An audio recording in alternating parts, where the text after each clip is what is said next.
ৰজা দশৰথৰ পুনৰ শনিৰ ওচৰলৈ গমন ও শনিৰ দ্বাৰা দশৰথক বৰদান। ৰজা দশৰথে পুনৰ শনিৰ ওচৰলৈ যাত্ৰা কৰিলে। শনিয়ে ৰজাক দেখি অতি ভয় মনেৰে ক'লে, হে দশৰথ, তুমি কেৱল মোৰ ওচৰলৈ আহিলা, তুমিহে কেৱল মোৰ দৃষ্টিত ৰক্ষা পালা। হে দশৰথ, তুমি সূৰ্যবংশৰ ভূষণ, তোমাৰ ঘৰত নাৰায়ণে জন্ম ল'ব, তুমি ৰাজ চক্ৰৱৰ্তী, ধৰ্ম অৱতাৰ। সেইকাৰণে মোৰ দৃষ্টিটো নিস্তাৰ পালা। চকু মুদি শনিয়ে দশৰথক পুনৰ ক'লে, তুমি মোৰ সন্মুখৰ পৰা পিঠিফালে আহা।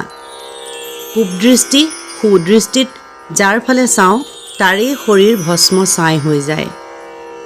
এইখিনিতে তোমাক এটা আগৰ কথা কওঁ শুনা। কেনেকৈ শিৱৰ পুত্ৰ গজানন হ'ল। গৌৰীৰ নন্দন গণপতিয়ে শিৱৰ ঘৰত জন্ম ল'লে। সকলো দেৱতাই তেওঁক চাবলৈ গ'ল।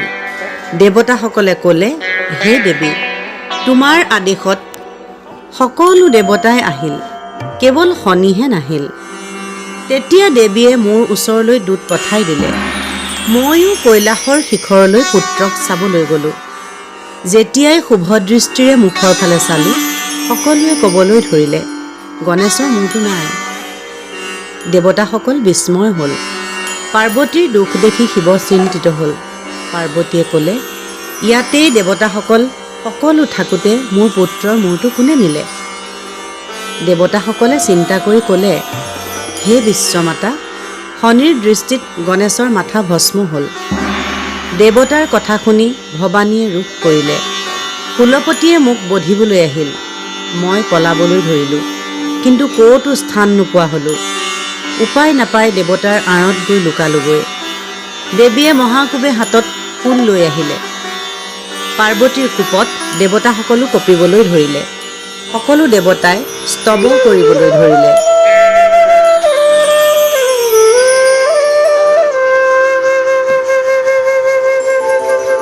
সকলো দেৱতা গণে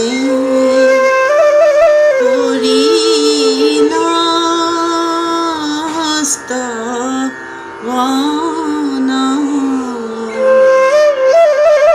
শনিক সৃজিয়া তুমি মাৰা কি কাৰণ?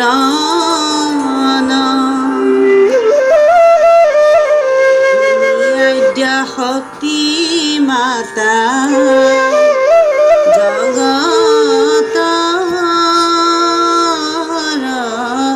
গতি, তোমাৰ মহিমা কৈতে কাহাৰ শোকতি।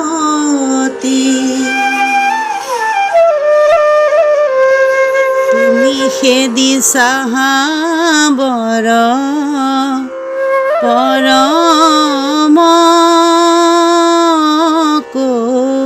কৌতুকে, শনিয়ে যাহাক দেখে মাথা নাহি থাকে। পাইয়া তোমাৰ বৰ তোমাত পৰীক্ষা,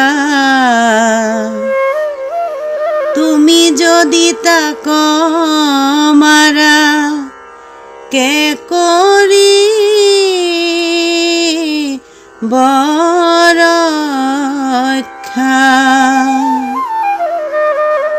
তুমি দিলা বৰ তাৰ কি বা দুখ, দয়া কৰা মহামায়া এৰা নিজ ৰোষ। খনিক মাৰহ কিয় বিধাতা হেন স্থিৰ হোৱা জীয়াইব তোমাৰ নন্দন।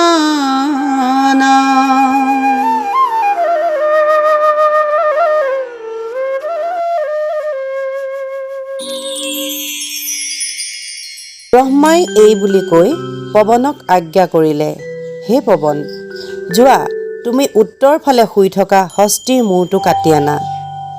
ইতিমধ্যে ইন্দ্ৰৰ ঐৰাৱতে গংগাৰ পানী খাই উত্তৰ ফালে শিৰ দি শুই আছিল। সেই হাতীৰ শিৰ পৱনে কাটি আনিলে। ৰক্ত মাংসৰে গণেশক জীয়ালে। হ'ল গজানন। শৰীৰটো মানুহৰ নিচিনা, মূৰটো হাতীৰ। সেই অৱস্থা দেখি পাৰ্বতীৰ বৰ দুখ লাগিল। সকলো দেৱতাবিলাকৰ পুত্ৰ দেখিবলৈ সুন্দৰ, কিন্তু মোৰ পুত্ৰহে কেৱল হস্তীৰ মুখৰ হ'ল। ব্ৰহ্মাই গণেশক ৰজা পাতি ক'লে, সকলো পূজাৰ আগতে গণেশৰ পূজা হ'ব, পিছতহে আন পূজা।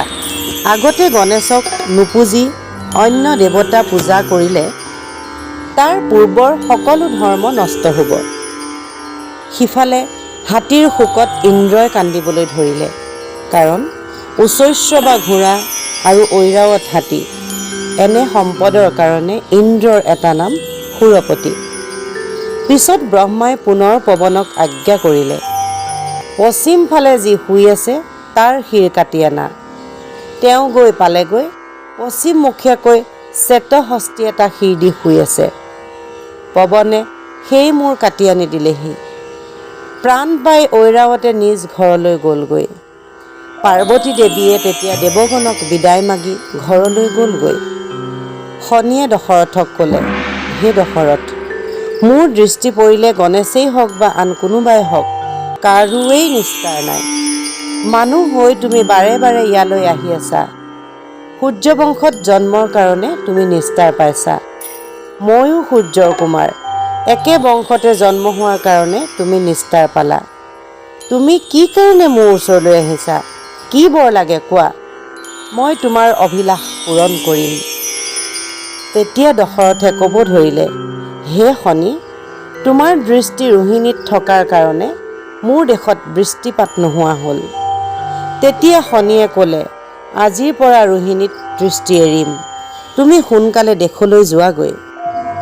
আজিৰ পৰা তোমাৰ ৰাজ্যত বৰিষণ হ'ব, তোমাৰ যশস্যা তিনি ভুৱনে গাব। শনি তুষ্ট হৈ ৰজাক বৰ দিলে। ৰজাই তেতিয়া ইন্দ্ৰৰ ওচৰ পালেগৈ। ইন্দ্ৰই সভাত দেৱতাসকলৰ লগত বহি থাকোঁতেই দশৰথেও এখন আসনত বহিলেগৈ। পুৰন্দৰক সকলো বৃত্তান্ত ৰজাই ক'লে। শনিয়ে তেওঁৰ ওপৰত তুষ্ট হোৱাৰ কথাও ক'লে। তেতিয়া দেৱৰাজে ৰজাক ক'লে, যোৱা, তোমাৰ ৰাজ্যত এতিয়াই বৃষ্টিপাত হ'ব। তোমাৰ ৰাজ্যত পানী যথাসময়ত দি থাকিব, প্ৰজাসকলো সুখেৰে থাকিব, দুখ দূৰ হ'ব। ৰজাই ইন্দ্ৰৰ পৰা বিদায় লৈ নিজ ৰাজ্যলৈ প্ৰস্থান কৰিলে। মৃগজ্ঞানত দশৰথৰ দ্বাৰা অন্ধমুনিৰ পুত্ৰ সিন্ধুমুনিৰ বধ বৃত্তান্ত। ইন্দ্ৰই 4জন জলধৰক আদেশ কৰিলে অযোধ্যা নগৰত 7 দিন বৃষ্টিপাত কৰিবলৈ। আৱৰ্ত, সাম্বত্ত, দ্ৰোণ আৰু পুষ্কৰ, এই 4 ভাগ মেঘে পৃথিৱীৰ ওপৰত বৃষ্টিপাত কৰে। নদ নদী সৰোবৰত পানীৰে পূৰ্ণ হ'ল। অনাবৃষ্টি দূৰ হ'ল, বৃক্ষত ফল হ'ল, পানী পাই সকলো জীৱৰ ঐশ্বৰ্য লাভ হ'ল। যেনেকৈ তপস্যাৰ শেষত সকলো মনোৰথ পূৰণ হয়। প্ৰজাসকলে ৰাজ্যত দান ধ্যান আদি সদায় কৰে। ৰজাৰ 9000 বছৰ। 750 জনী ৰজাৰ ভাৰ্যা, তেওঁলোকৰ কাৰোৰে পুত্ৰ নহ'ল। সেইকাৰণে ৰজা মহা অভিমানী। ভাৰ্গৱ ৰজাৰ কন্যাৰ পৰা এজনী কন্যাৰ জন্ম হ'ল। পৰমা সুন্দৰী কন্যা অতি সুচৰিতা। স্বৰ্ণমূৰ্তিৰ কাৰণে নাম ৰাখিলে হেমলতা। দশৰথৰ সখা লোমপাদ ৰজা, অংগদেশত বসতি, ধনৰ কোনো হিচাপ নাই। সূতা নামৰ কন্যা হোৱা শুনি লোমপাদে দশৰথৰ ওচৰলৈ মানুহ পঠিয়াই দিলে। পূৰ্বতে সত্য কৰা আছে, আন কৰিব নোৱাৰে। মহাপুণ্যৱান ৰজা, ধৰ্ম অধিষ্ঠান, কন্যা থাকে লোমপাত ভূপতিৰ ঘৰত। দশৰথে নিজ ৰাজ্যত থাকে, দৈৱৰ নিবন্ধন খণ্ডন নহয়। মৃগয়া কৰিবলৈ দশৰথ ৰজাই বনলৈ গমন কৰিলে। ৰজাৰ লগত শত শত হাতী ঘোঁৰা লগত ল'লে। মৃগ বিচাৰি বনত ৰজা ঘূৰি ফুৰিছে। ঘূৰি ঘূৰি অন্ধকাৰ তপোবনত সোমালেগৈ। পথশ্ৰান্ত হৈ ৰজা বৃক্ষৰ তলতে বহিলে। তাত গৈ এটা দিব্য সৰোবৰ দেখিলে।